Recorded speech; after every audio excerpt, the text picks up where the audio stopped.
Hello students, welcome to my YouTube channel easy accounting. Students, आज हम अपनी जो है इस वीडियो में बात करने वाले हैं मेथड ऑफ सैम्पलिंग की, कि सैम्पलिंग के कौन कौन से मेथड्स हमारे पास है। इसका फर्स्ट पार्ट है कि सैम्पलिंग के मेथड्स के बारे में हम बात करेंगे। सैम्पलिंग के जो मेथड है वो कम से कम 6 मेथड हैं, जिसमें से आज हम फर्स्ट मेथड की बात करते हैं। सबसे पहले जो है रैंडम सैम्पलिंग। रैंडम सैम्पलिंग क्या है? रैंडम सैम्पलिंग का मतलब होता है जिसमें रैंडमली हम कोई भी कहीं से भी कोई एक चीज़ पिक कर लेते हैं, उठा लेते हैं और फिर उसमें से निकाल कर देखते हैं कि हाँ कौन आया, कैसे आया। तो उसमें हमें पता चलता है कि इसमें मतलब बहुत सारे हमारे पास आंकड़े रखे हुए हैं, बहुत सारे यूनिवर्स डाटाज है और उसमें से हम किसी एक को पिक करते हैं, तो वो क्या है, रैंडम सैम्पलिंग हो जाती है। जैसे इसमें अगर हम बात इसकी स्टेटमेंट की करें तो it is a method of sampling in which each and every item of the universe has equal chance of being selected in the sample।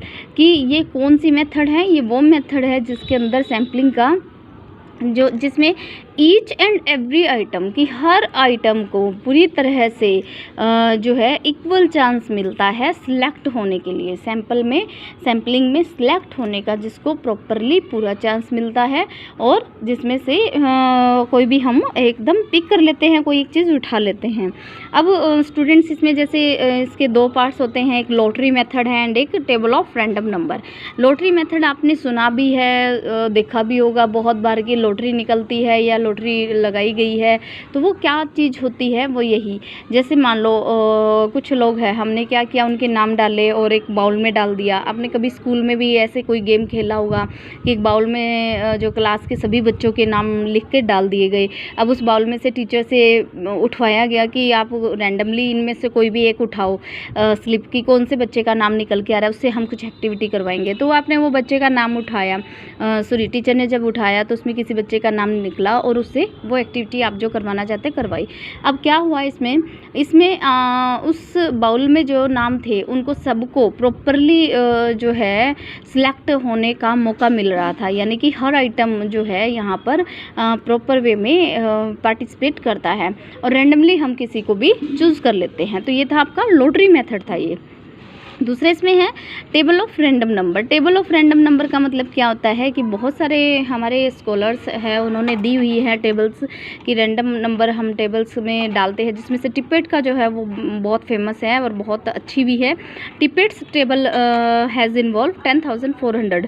कम से कम टिपेट ने जो है 10,400 नंबर्स की कंपेरिजन की टेबल जो दी हुई है, जिसमें 4 यूनिट्स में बांटा हुआ है, 4 यूनिट्स में हम पर एक उसमें ईच में डाला हुआ है उसने। तो आप उसमें भी प्रॉपरली हर यूनिवर्स, हर आइटम को है जो है पूरा वो मिलता है कि आप इसमें से किसी एक को भी पिक कर लेते हैं, कोई भी नंबर। तो ये आपकी टेबल ऑफ रैंडम नंबर है। अब स्टूडेंट्स, क्या है रैंडम सैम्पलिंग जो है उसके कुछ मेरिट्स एंड डीमेरिट्स है। वो क्या क्या है? सबसे पहले मेरिट्स की बात करेंगे। मेरिट है सबसे पहले free from personal biases.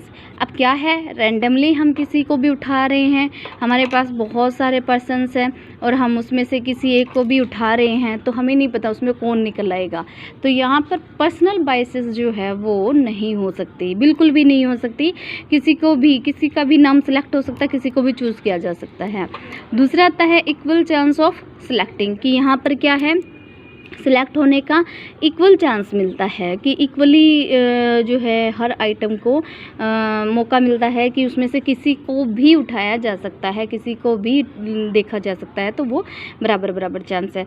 And last इसका simple and straight forward method, कि ये मेथड जो है सबसे आसान है, सबसे सिंपल है, स्ट्रेट फॉरवर्ड है। ये थी इसकी मेरिट्स। अब बात करते हैं डीमेरिट्स की। तो डीमेरिट्स क्या क्या है?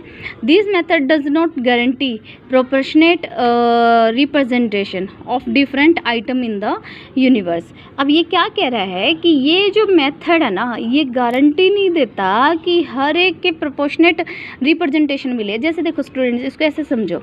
अब मान लिया हमने एक जो है इसमें कुछ लोगों के नाम डाले हुए हैं। अब इसमें से हमने 4 मेंबर निकालने हैं, हमने वो 4 मेंबर निकाले। अब वो चारों के चारों एक ही घर से निकल आए, चारों मेंबर के नाम जो है एक ही घर से अगर निकल आए तो इसमें क्या प्रॉब्लम आ गई कि इसमें प्रोपोर्शनेट जो रिप्रेजेंटेशन है वो नहीं हो पाई, मतलब डिफरेंट आइटम का। अब ये तो वही हो गया ना कि अगर एक घर से आप चारों मेंबर को दे रहे हैं तो बाकी जो मेंबर्स हैं वो तो फिर ये हो गया कि उनको तो कुछ मिलना ही नहीं है, उनका नंबर ही नहीं आया। तो मतलब ये रैंडम अगर हम कोई काम कर रहे हैं तो यहाँ पर ये प्रॉब्लम आ सकती है। गारंटी नहीं है इस चीज़ की कि किसी का भी ये इस तरह से नाम निकलेगा, मतलब वहाँ पर कुछ भी ऐसा हो सकता है। सेकंड है, it does not give weightage, ये कोई वेटेज नहीं देता। वेटेज का मतलब इम्पोर्टेंस नहीं देता। जैसे हम ये कहते हैं भी हमें इन्फॉर्मेशन जो ज़्यादा अच्छी इन्फॉर्मेशन है, जो ज़्यादा बढ़िया इन्फॉर्मेशन है उसको तो आप जो है ज़्यादा इम्पोर्टेंस दो, और जो डाउन टॉपिक है उसको कम इम्पोर्टेंस दो। तो ये चीज़ यहाँ पर हम नहीं कर सकते, ये यहाँ कोई वेटेज इस तरह की नहीं दे सकता। ये था हमारा रैंडम सैम्पलिंग। अब स्टूडेंट्स जो नेक्स्ट है सेकंड पॉइंट है वो है हमारा सैम्पलिंग का। उसमें आता है आपका प्रपोजिव एंड और डिलिब्रेट सैम्पलिंग। कौन सा है? Purposive sampling is that method in which the investigator himself make the choice of the sample item which